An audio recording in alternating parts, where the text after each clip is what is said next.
Welcome back. Right now we are joined in person in studios by two incredible individuals from Weilenmann School of Discovery. We've got Steve Williams, Executive Director of the Weilenmann School, right here with us, as well as Nathan Florence, their artist in residence, to talk about an incredible, inspiring art project they did at the end of the year. Nathan and Steve, thanks for being here. Thank you.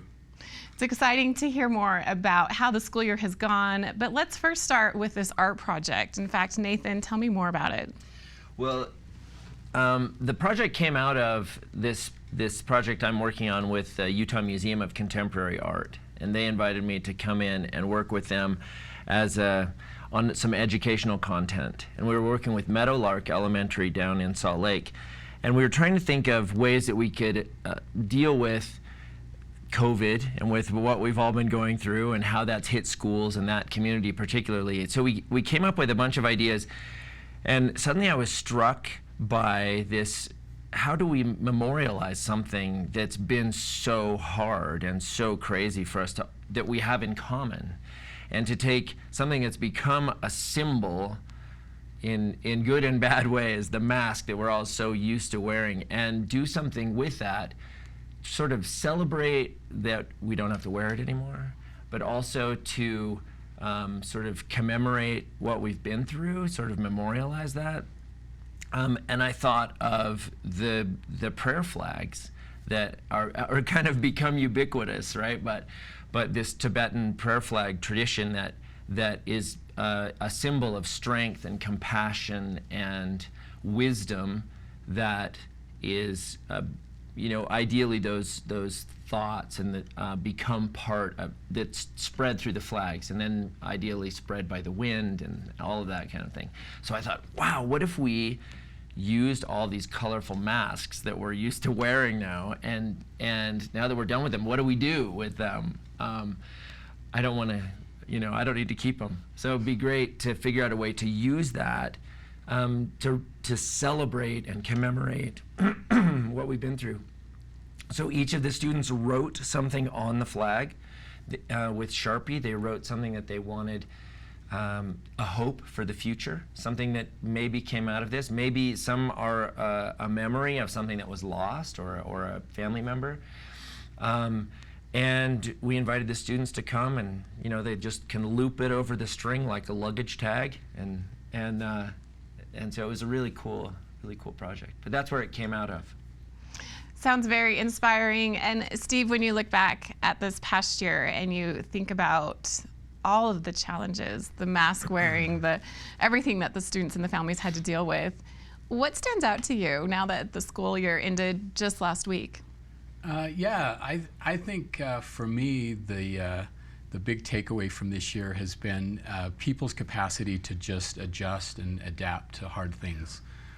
Our teachers have done it, our students have done it, our parents have done it, and we know that the pandemic has created really difficult, life situations for people, and managing on top of that, having kids perhaps that are home some of the time learning and having help with that.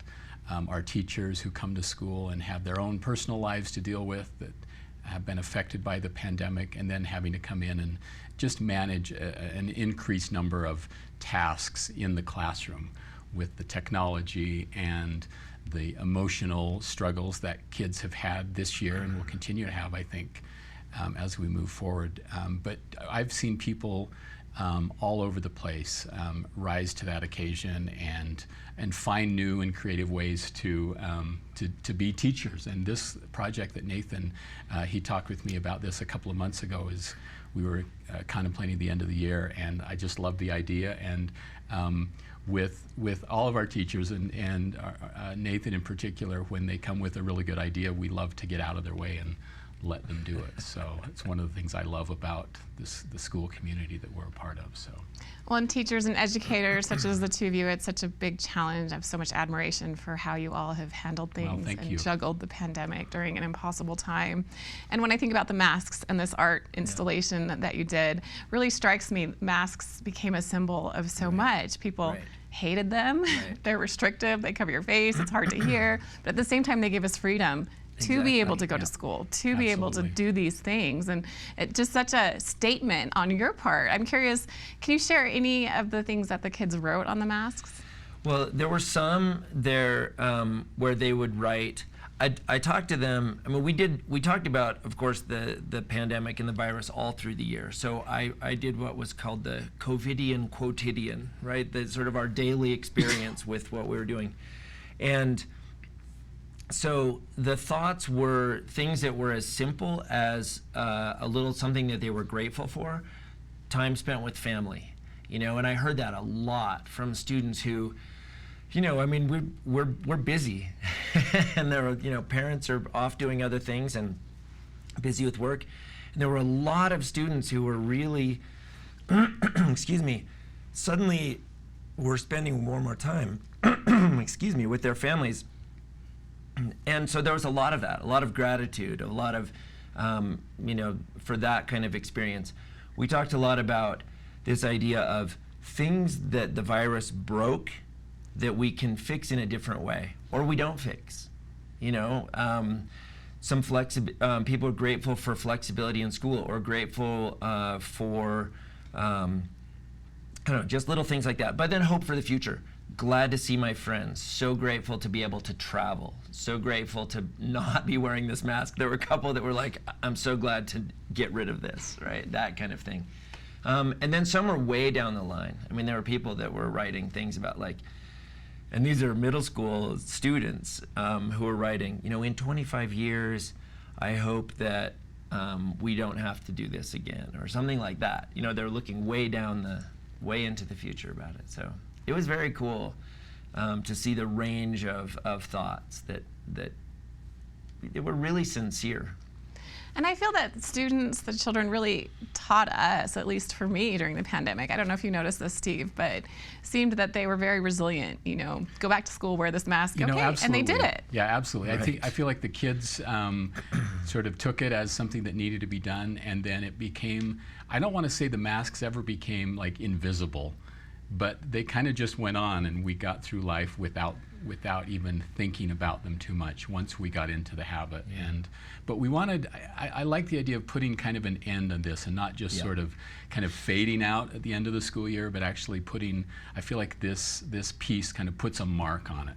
And we didn't want to jinx it, and because we don't know what the future holds, right? So I was thinking, gosh, does this sort of bring us bad luck? I'm not generally a suspicious person or a superstitious person, but I wanted to put a mark on the end of the year that allowed the kids and the teachers and all of us to think about, to reflect back on what happened, and to kind of put some meaning on it. And so the masks are there fluttering above the walkway in front of the school. And I drove onto campus last week after a faculty gathering, and campus was empty, and I drove in under the masks and was surprisingly kind of moved by the sight of them and all of the things that this year has been, and the remembrance of that in those masks. So, you know, thanks to Nathan and thanks to our students for helping us kind of put a mark on that. Just an incredible story, and once again, I'm so inspired by teachers, by educators, by how you juggled this, by this beautiful art installation to celebrate, to honor what has happened. What a great way for the students to process everything and to be able to, you know, take a step forward. So appreciate both of you, Steve and Nathan, for being here today. You can find out more about Weilenmann School of Discovery online and that arts installation. And once again, we very much appreciate Steve Williams and Nathan Florence for being here this morning. We'll be back with more right after this.